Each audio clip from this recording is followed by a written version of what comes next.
ভাতকেৰেলা আপোনালোকে এনেদৰে খাই পাইছেনে? যদি পোৱা নাই আহকচোন ভিডিঅ'টোৰ মাজলৈকে। প্ৰথমতে মই ডাঙৰ ডাঙৰ ভাতকেৰেলা কেইটামান বাছি লৈ বাকলি এৰিয়াই ধুই এতিয়া মাজৰ অংশখিনি ওলাই ৰাখিম। এই গুটিকেইটা বহুত পুৰত, সেইকাৰণে খাব ভাল নালাগে, যদিও চব্জিত খাব পাৰি। লগতে মই পেনখন বহাই দিলোঁ। এয়া অকণমান হাফ বইল কৰি ল'ম। এইখিনি হাফ বইল কৰি লোৱাৰ পিছতে উঠাই ৰাখিম, পানীখিনি যাবলৈ দিব লাগিব, শুকাবলৈ। লগতে মই মুৰ্গী মাংস অকণমান ল'লোঁ। এইখিনি মই সৰু সৰুকৈ কাটি ল'ম। বেচন একাপ দি হালধি, নিমখ আৰু পানীৰে এইখিনি ধুনীয়াকৈ গুলি ল'লোঁ। এইখিনি মই ৰেষ্ট দিম আধা ঘণ্টাৰ কাৰণে।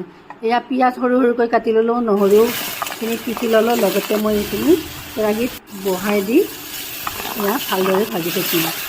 এইখিনিত অকণমান হালধি, নিমখ, জিৰা গুড়ি, জালুকৰ গুড়ি, মিট মছলা এনেদৰে মই আটাখিনি দি ভালদৰে ভাজি উঠাই ৰাখিলোঁ। ইয়াতে ধনিয়াও দিব পাৰি, আজি মই নোহোৱাৰ বাবে নিদিলোঁ, ষ্টাফিঙৰ কাৰণে ৰেডি কৰি ৰাখিলোঁ। এইখিনি ঠাণ্ডাও হৈ গ'ল। এতিয়া আহকচোন মই চামুচৰ সহায়েৰে এচামুচকৈ দি এনেদৰে সজাই ল'লোঁ। এয়া আটাখিনিয়ে কৰি ল'লোঁ। লগতে মই গুলি লোৱা বেচনত এয়া চামুচেদি ধুনীয়াকৈ দি ল'লোঁ। এয়া কেৰাহীখন গৰম হৈছে আৰু মিঠাতেলো গৰম হৈছিলে, সেইবাবে মই দি ল'লোঁ আটাইকেইটা।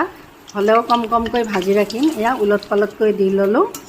এনেদৰে ওলট পালটকৈ দিয়াৰ পিছত হৈয়ে গ'ল। এয়া উঠাই ৰাখিলোঁ। এনেদৰে আটাইকেইটাই মই ভাজি ল'ম। এয়া পিঁয়াজৰ সহায়েৰে ধুনীয়াকৈ সজালোঁ। এনেদৰে আপোনালোকে খাই নেকি কমেণ্টত জনাব। ভিডিঅ'টো ভাল লাগিলে শ্বেয়াৰ কৰিব।